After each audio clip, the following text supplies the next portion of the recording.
Hello, and welcome to Bear Necessities. My name is Bear, and today we're going to be talking about the upcoming release of Origins and briefly cover Fippy Fest.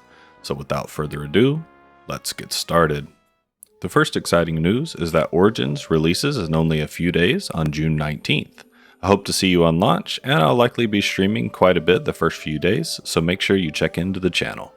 Next, I wanted to talk about some of the Origins items that we can glean from the EverQuest 2 Q&A, and then I'll circle back and talk about the Q&As more generally and Fippy Fest. Let's look at some of the comments made by the dev team about Origins during the Q&A. First, simpler mechanics, but in some ways more hardcore. Second, Candor mentioned that you are better off with another player. This is, in my opinion, what MMOs are all about, so I love them saying this. From a design side, rolling back to 2006 was actually pretty simple, but from a code side, it's much more complicated. Dan Hosford, or Bungie, mentions that essentially they have a bunch of branching code based on whether it's live, TLE like Varsoon, or Origins. So essentially, if Origins, do X, if TLE, do Y, and if live, do Z. Apparently, the game is built with what the team calls widgets. So I'm thinking of this more like a microservice or a little bit of functionality. These widgets are hooked up to the content. For example, a widget may be a camp of nulls, and all of the code and design is built into that widget. Then that widget is hooked up to Antonica. Well, apparently for Origins, they added brand new versions of Kinos, the Burrows, Antonica, etc., and all of the existing widgets had to be re-hooked up to make them work. This is something that we encountered a lot during beta with missing quests, mobs, and other random content, so this makes sense now. Hopefully, hooking up these widgets isn't that difficult, but the team did say that there were thousands, so I'm sure it's just tedious and making sure that you're not missing any. They did mention Robert Fouts, aka Kaith, and from my interactions with Kaith in the Discord, they definitely have taken the initiative on Origins and seem to be the workhorse behind this endeavor. So I wanted to just give a big shout out to Kaith. Thanks so much for your work on this. Next, Candor mentioned that Origins was the largest beta population EQ2 has ever had, which that is really amazing to hear. And finally, the team seems to have loved working on Origins this last year, which is also really great to hear. Moving on, let's talk a little bit about the EverQuest Q&A panel.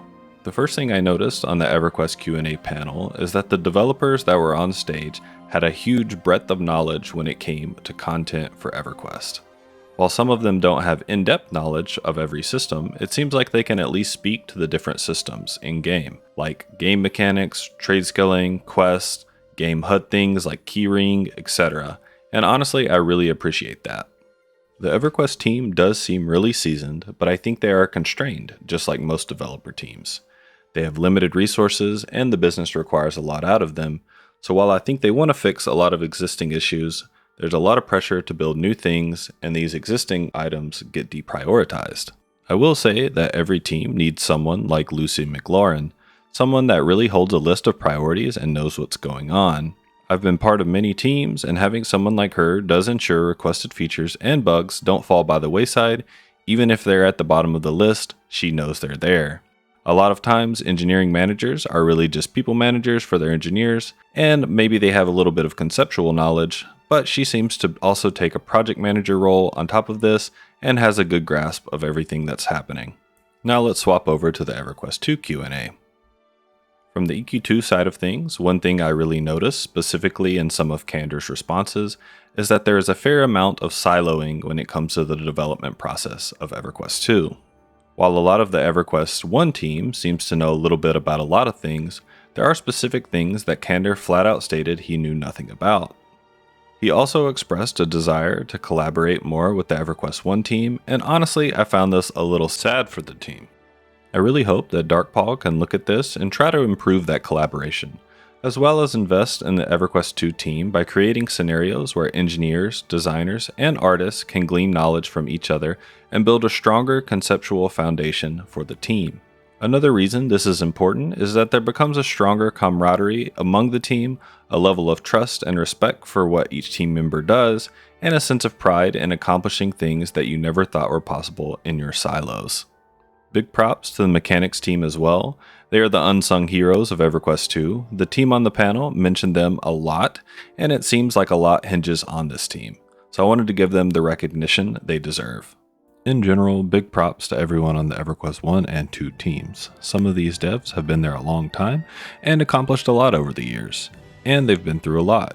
Going through acquisitions and mergers is not fun, so to be there still today requires a lot of grit and passion for the game.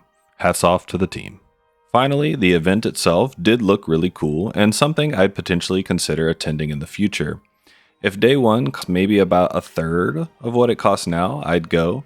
It's just an expensive endeavor to buy plane tickets, hotels, etc. on top of a large ticket price of $1,500. I do think at about $500, they would likely fill out all the seats. In general, it looked like a really fun experience, and I'm definitely hoping they bring it back next year. Before I close, I do want to take a quote from Candor that really stuck with me after watching and rewatching the event. He said, "You are better off with another player."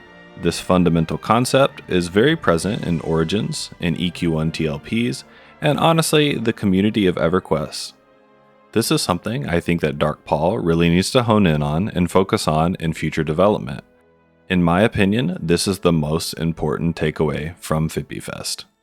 If you liked this video, please leave a like or comment and subscribe to the channel. Thanks for watching, and I'll see you later.